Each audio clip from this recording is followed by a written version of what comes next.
back to the Swastika Academy Environment and Ecology series and this is मानवी जैन। आज हम start करेंगे ecosystem के बारे में। What is ecosystem and how it affects the overall biosphere of the environment? सबसे पहले जान लेते हैं कि इकोसिस्टम एग्जैक्टली क्या है।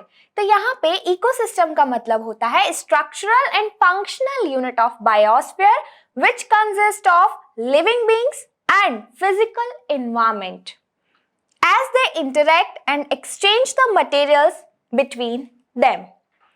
इसका मतलब है कि यहाँ पे जो भी लिविंग ऑर्गेनिजम्स हैं, जो भी लिविंग ऑर्गेनिजम्स पूरे बायोस्फीयर में एग्जिस्ट करते हैं, उनका एनवायरनमेंट के साथ किस तरह से इंटरेक्शन होता है फॉर शेल्टर, फॉर फूड और for other activities of the life. तो ये सारी चीजें जो इंटरैक्शन है, इन सभी चीजों को कंप्लीटली एज अ होल हम पढ़ते हैं इकोसिस्टम के अंदर। यानी कि इकोसिस्टम में वो सारी चीजें आ जाएंगी जो कि लिविंग ऑर्गेनिजम्स के लिए नेसेसिटीज है लाइफ की। फिर हम देखते हैं जो इकोसिस्टम है वो हेल्दी कैसे होता है, क्योंकि लाइफ को अच्छी तरह से सस्टेन करने के लिए हमें एक हेल्दी इकोसिस्टम होना बहुत जरूरी है। अब यहाँ पे हेल्दी इकोसिस्टम से मतलब है इकोसिस्टम में अगर सभी चीजें बैलेंस्ड है इन द सेंस अगर आपको वाटर चाहिए ड्रिंकिंग के लिए तो वो जो वाटर है वो प्यूरिफाइड होना चाहिए या फिर पॉल्यूशन फ्री होना चाहिए। आप जिन चीजों को यूज कर रहे हैं वो आपके हेल्थ के लिए फेवरेबल होना चाहिए। जिस क्लाइमेट में आप रह रहे हैं वो आपके लिए फेवरेबल होना चाहिए। अगर ये सारी चीजें प्रेजेंट है then this ecosystem will be healthy ecosystem और फेवरेबल इकोसिस्टम।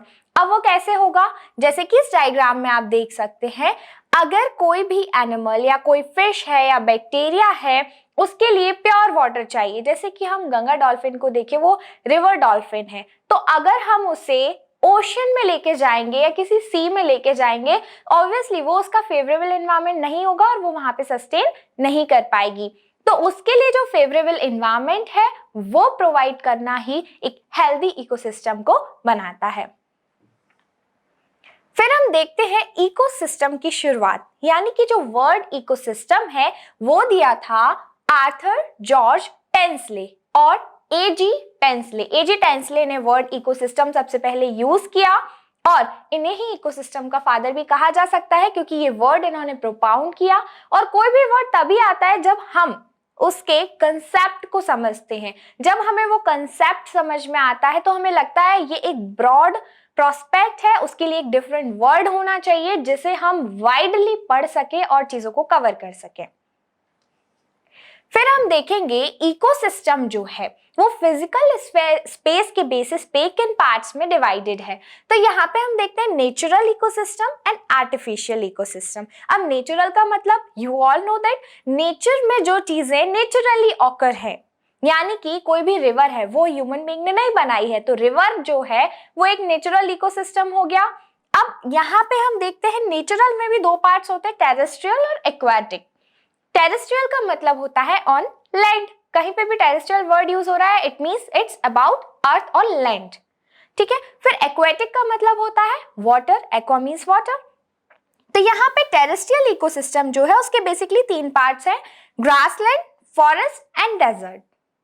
यहाँ पे जो नेचुरल फॉरेस्ट है, जो नेचुरल डेजर्ट्स हैं, वहां उस जगह पे जो प्लांट्स हैं, एनिमल्स हैं या जो लिविंग बीइंग्स हैं, उन सभी के कंप्लीटली इंटरडिपेंडेंट जो बायोस्फीयर होगा, इकोस्फीयर होगा, उसे हम नेचुरल या टेरेस्ट्रियल इकोसिस्टम में पुट करेंगे। फिर इसके बाद देखते हैं एक्वेटिक में क्या आ जाएगा, फ्रेश वाटर, ब्रैकिश वाटर और सॉल्ट वाटर। ये तीनों चीजें हमारी आएंगी एक्वेटिक इकोसिस्टम में जो कि नेचुरल है, नेचुरली ऑकर करता है, जैसे कि रिवर्स हो गए, लेक्स हो गए, पॉन्ड्स हो गए, ओशियंस हो गए।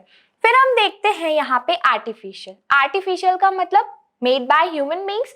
तो यहाँ पे जो इकोसिस्टम ह्यूमन बीइंग्स ने अपनी नेसेसिटी के अकॉर्डिंग बनाया, फॉर एग्जाम्पल टेरेस्ट्रियल पे हम देखते हैं पार्क है, गार्डन है, फार्म लैंड्स हैं, ये सारी चीजें हमने अपने अकॉर्डिंग अपने नेसेसिटी के लिए बनाई। तो ये चीजें आएंगी आपकी आर्टिफिशियल में। इसी में हम एक्वेटिक देखते हैं। तो अगर हमें अपने घर पे फिश देखनी है तो क्या हम ओशन अपने घर में बना सकते हैं? नहीं। क्या हम रिवर के पास जाके रह सकते हैं पूरे टाइम? नहीं रह सकते हैं। तो जब हम अपनी नेसेसिटी के अकॉर्डिंग नेचुरल चीजों को आर्टिफिशियल तरीके से कन्वर्ट करते हैं तो यहाँ पे हमारा होता है आर्टिफिशियल इकोसिस्टम। लाइक हमने एक एक्वेरियम घर में ला दिया, उसमें फिश को जो भी फेवरेबल इन्वायरमेंट चाहिए वो सारी चीजें हमने उस एक्वेरियम में उसे प्रोवाइड करा दी। अब फिश के लिए वो एक हेल्दी इन्वायरमेंट हो गया, या हम कह सकते हैं फेवरेबल एनवायरनमेंट हो गया। उसके लिए हमने वाटर दिया, ऑक्सीजन दी और जो भी फूड हैबिट्स जो भी उसकी है वैसे उसको प्रोवाइड कर दिया। तो ये हो गया हमारा aquatic ecosystem, but it's artificial. Okay, फिर हम देखते हैं इकोसिस्टम के कंपोनेंट्स कौन कौन से होते हैं। तो पहले लेक्चर में भी हमने पढ़ा था कि बायोटिक और एबायोटिक दो तरह के कंपोनेंट्स होते हैं इकोसिस्टम में। यहाँ पे हम देखते हैं डिटेल में इनको। सबसे पहले हम पढ़ रहे हैं एबायोटिक कंपोनेंट्स के बारे में। तो एबायोटिक कंपोनेंट्स क्या होते हैं? Which are inorganic in nature और दे डोंट हैव लाइफ। जिस तरह से सन है या माउंटेन्स है, प्लेट्यूज है, प्लेन्स है, रिवर्स है, ये सारी चीजें लाइफ को सस्टेन करने के लिए नेसेसरी है, but they don't have life in itself और देमसेल्फ। तो ये सारी चीजें हम एबायोटिक में पढ़ेंगे। अब जो एबायोटिक फैक्टर्स हैं जो कि लाइफ को हाईली इफेक्ट करते हैं, जिनके बिना लाइफ सस्टेन करना पॉसिबल नहीं है, वो हम यहाँ पे कुछ देखते हैं। तो फर्स्ट है हमारा एनर्जी। एनर्जी किसी भी फॉर्म में हो सकती है, लाइक वो सन की एनर्जी हो सकती है, वो विंड की एनर्जी हो सकती है, और अदर एल्स हम जो फूड इनटेक करते हैं वो उसकी एनर्जी भी हो सकती है। तो जिन भी फॉर्म्स में हम एनर्जी को इनटेक कर रहे हैं, एनर्जी को ले रहे हैं, जो हमारी लाइफ के लिए बहुत ज्यादा जरूरी है, जैसे क्या सन के बिना लाइफ पॉसिबल है? नहीं।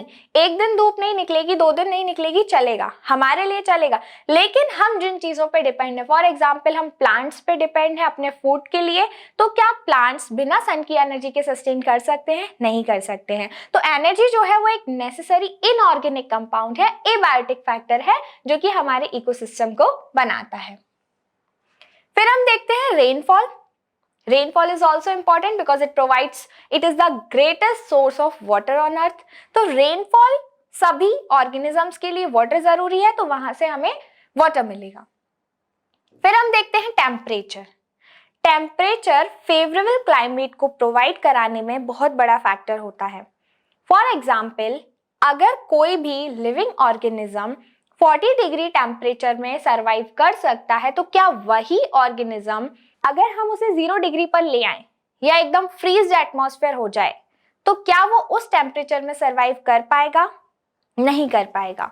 तो इस तरह से टेम्परेचर जो है वो एक बहुत ही इंपॉर्टेंट फैक्टर होता है। जैसे हमने बायोम्स पढ़े थे कल के लेक्चर में, उसमें हमने देखा था कि जो टुंड्रा क्लाइमेट है, जो टेम्परेट क्लाइमेट है, जो ट्रॉपिकल क्लाइमेट है, उन सबकी अलग अलग कैरेक्टरिस्टिक्स होती हैं, उन सबकी अलग अलग नीड्स होती हैं। तो वहां पे जो ट्रीज, जो प्लांट्स ट्रॉपिकल में सस्टेन कर सकते हैं, वो टुंड्रा में सस्टेन नहीं कर सकते हैं। तो टेम्परेचर जो है वो अलग अलग बायोम्स को बनाने में एक इंपॉर्टेंट फैक्टर है। फिर हम देखते हैं atmosphere. Overall atmosphere it is the basic of life. जो भी गैसेस हमारे एटमॉस्फेयर में है, लाइक ऑक्सीजन है या जो दूसरी नेसेसरी गैसेस हैं, कार्बन डाइऑक्साइड एक्सेट्रा, ये सारी चीजें हमारे एटमॉस्फेयर को बनाती हैं, जो कि एक सेफ्टी वाल्व की तरह एक्ट करता है। यानी हमारी लाइफ को एक सेफ्टी कवर देने वाला होता है एटमॉस्फेयर। नेक्स्ट है substratum. Substratum is the basis of life. यहाँ पे अगर हम यहाँ खड़े हुए हैं या आप कहीं पे बैठे हुए हैं, तो जो हमारा बेस है, जो हमारी नींव है, वो है सबस्ट्रेटम। यहाँ पे हम देखते हैं कि सबस्ट्रेटम में कई सारी वैरायटीज होती हैं, माइक्रोब्स की, प्रोटोजोआ या छोटे से छोटा ऑर्गेनिज्म जो होता है वो सॉइल में एग्जिस्ट करता है। और अगर कोई बड़ा ऑर्गेनिज्म है, लार्ज लिविंग ऑर्गेनिज्म है, तो उसके लिए भी जो बेस होगा वो सॉइल ही होगा। अगर हमें सॉइल की नीड नहीं है, लेकिन हम जिन पर डिपेंड है, लाइक हम प्लांट्स पर डिपेंड है, तो प्लांट्स बिना सॉइल के नहीं रह सकते हैं। तो इस तरह से सबस्ट्रेटम जो है वो भी एक इंपॉर्टेंट बेसिस हो जाता है। फिर हम देखते हैं मटेरियल। अब मटेरियल कैसे भी हो सकते हैं, फॉर एग्जाम्पल हमें प्रोटीन्स चाहिए, कार्बोहाइड्रेट्स चाहिए, लिपिड्स चाहिए, फैट चाहिए। तो ये सारी चीजें जो हमें हेल्दी रहने के लिए जरूरी है, ये भी हमारे एबायोटिक कंपोनेंट्स है, लेकिन बायोटिक कंपोनेंट्स को सस्टेन कराते हैं। लैटिट्यूड एंड एल्टीट्यूड, ये एक इंपॉर्टेंट फैक्टर है। कैसे? देखिए, जो बात अभी हमने बायोम्स में की, the same point is here कि जो हमारा अर्थ है उस पे अलग अलग टेम्परेचर के अकॉर्डिंग अलग अलग क्लाइमेट्स में डिवीजन होता है। यानी कि जो लैटिट्यूडनल डिवीजन है अर्थ का, और जैसे जैसे एल्टीट्यूड हाई होगा उसके अकॉर्डिंग क्लाइमेट में चेंजेस आएंगे, और जो क्लाइमेट में चेंजेस आएंगे वो वहां के इकोस्फीयर को या इकोसिस्टम को भी इफेक्ट करते हैं। फिर हम देखते हैं बायोटिक कंपोनेंट्स। अब बायोटिक कंपोनेंट्स क्या क्या होते हैं? तो यहाँ पे जो भी रिवर वाटर है, प्लांट्स हैं या जिनमें लाइफ है, वो सारे बायोटिक कंपोनेंट्स होंगे, आप सभी को पता है। लेकिन जो बायोटिक कंपोनेंट्स हैं वो भी 3 मेजर पार्ट्स में डिवाइड होते हैं। तो सबसे पहले हम बात करते हैं प्रोड्यूसर्स की, प्राइमरी प्रोड्यूसर्स जो कि होते हैं प्लांट्स।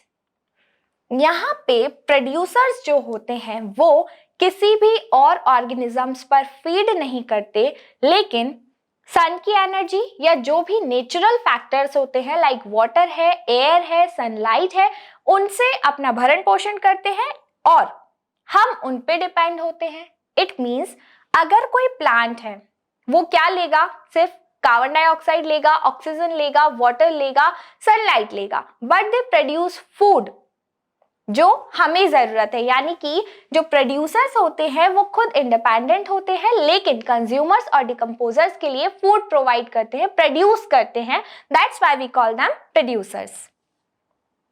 फिर हम देखते हैं कंज्यूमर्स। अब यहाँ पे कंज्यूमर्स का मतलब हुआ कि जो कंज्यूम कर रहा है। प्रोड्यूसर्स ने जो भी फूड को प्रोड्यूस किया, एनर्जी को प्रोड्यूस किया, उन्हें जो कंज्यूम करेगा वो हमारे आएंगे कंज्यूमर्स के अंदर। तो कंज्यूमर्स भी बेसिकली 2 टाइप्स के हैं, माइक्रो ऑर्गेनिजम्स और मैक्रो ऑर्गेनिजम्स या मैक्रो कंज्यूमर्स। तो माइक्रो कंज्यूमर्स में हर्बीवोर्स, ओमनीवोर्स, और मैक्रो कंज्यूमर्स में आएंगे डेट्रीवोर्स या बैक्टीरिया और फंगई। तो ये बेसिक डिवीजन है इनका। फिर हम देखते हैं डिकम्पोजर्स। अब डिकम्पोजर्स क्या होते हैं? दुनिया में जो प्रोड्यूसर्स थे उन्होंने बहुत सारी चीजें प्रोड्यूस की, फूड या एनर्जी, बहुत सारे रिसोर्सेस। फिर कंज्यूमर्स ने उन्हें कंज्यूम किया, लेकिन अब जो कंज्यूमर्स के द्वारा वेस्ट मटेरियल है, फॉर एग्जाम्पल अगर कोई काऊ है, काऊ ने फीड किया किसी प्लांट के ऊपर, तो प्लांट प्रोड्यूसर हुआ, काऊ कंज्यूमर हुई। लेकिन अब जब वो गाय मर जाती है, आफ्टर इट्स डेथ, उसे डिकम्पोज करने के लिए या उसे खत्म करने के लिए भी कोई ना कोई एक नेचुरल फैक्टर होना चाहिए, क्योंकि हम जानते हैं कि नेचर में ऑटोमेटिकली सब कुछ बैलेंस चलता है। नेचर खुद को अपने आप बैलेंस करता है, हमें बैलेंस करने की जरूरत नहीं होती है, और जैसे ही हम उसे बैलेंस करना स्टार्ट करते हैं तो नेचर इम्बैलेंस हो जाता है। तो यहाँ पे जो नेचुरल बैलेंसिंग की प्रोसेस है नेचर की, उसमें आते हैं डिकम्पोजर्स, जिनका एक बहुत ही बड़ा रोल होता है। व्हाई? क्योंकि अगर जो भी नेचुरल ऑर्गेनिजम्स हैं, लिविंग ऑर्गेनिजम्स हैं, उन्हें डिकम्पोज नहीं किया जाएगा तो अर्थ पे बहुत सारी बीमारियां फैल सकती हैं, फाउल वेस्ट प्रोडक्ट प्रोड्यूस होगा, और उन्हें कैसे हम कहाँ खत्म करेंगे वी डोंट नो। ऑलरेडी इतनी सारी क्राइसिस हैं।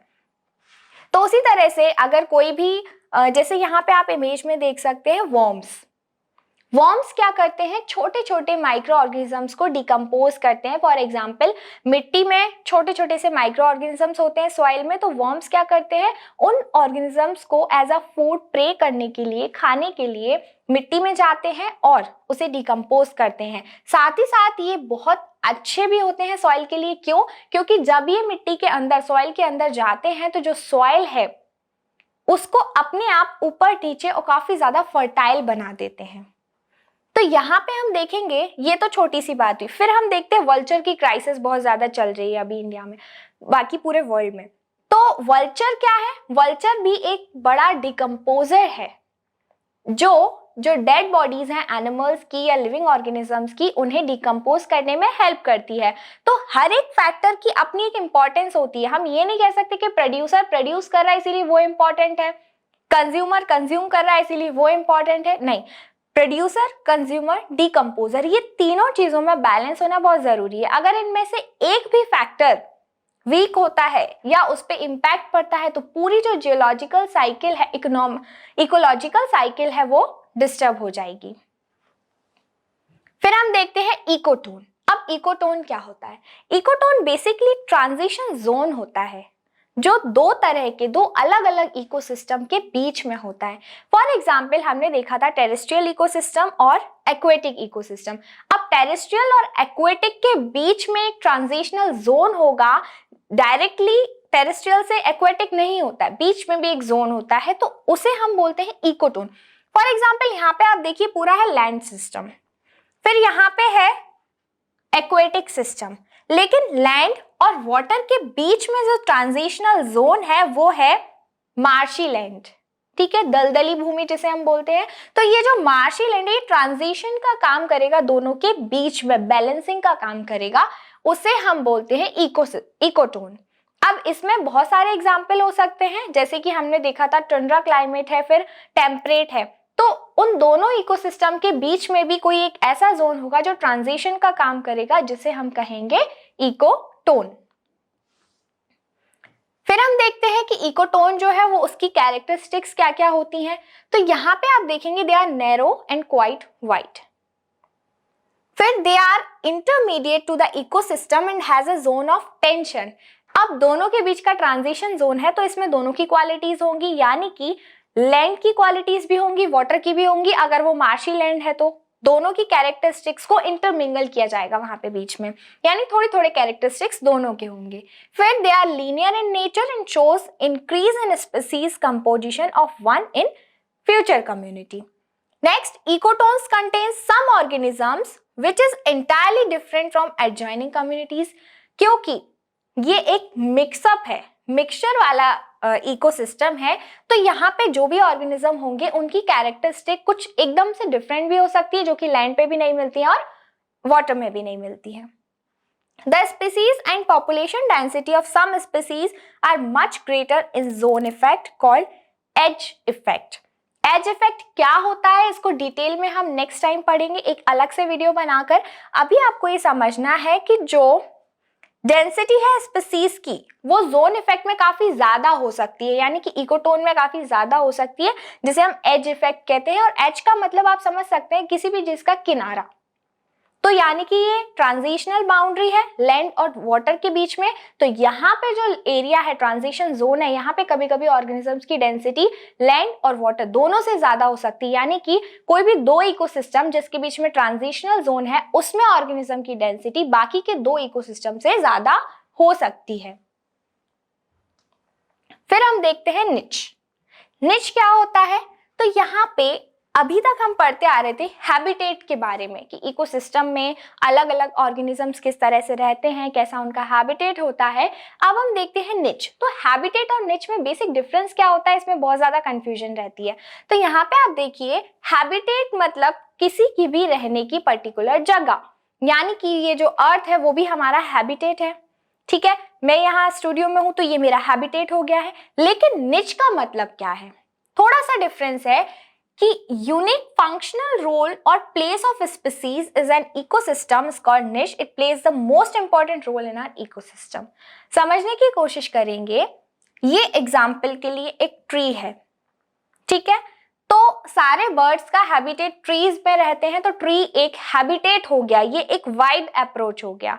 लेकिन उसी में अगर हम निच को क्लासिफाई करें तो कैसे होगा, जैसे आप यहाँ पे देखेंगे ये जो बर्ड है केप में वार्बलर, ये क्या करती है, feeds at the tips of branches near the top of the tree, यानी कि ये ट्री के टॉप में जो ब्रांचेस होती हैं उन पे फीड करती है, वहीं पे रहती है, वहीं पे बैठती है। तो ये इसके लिए एक पर्टिकुलर निच हो गया।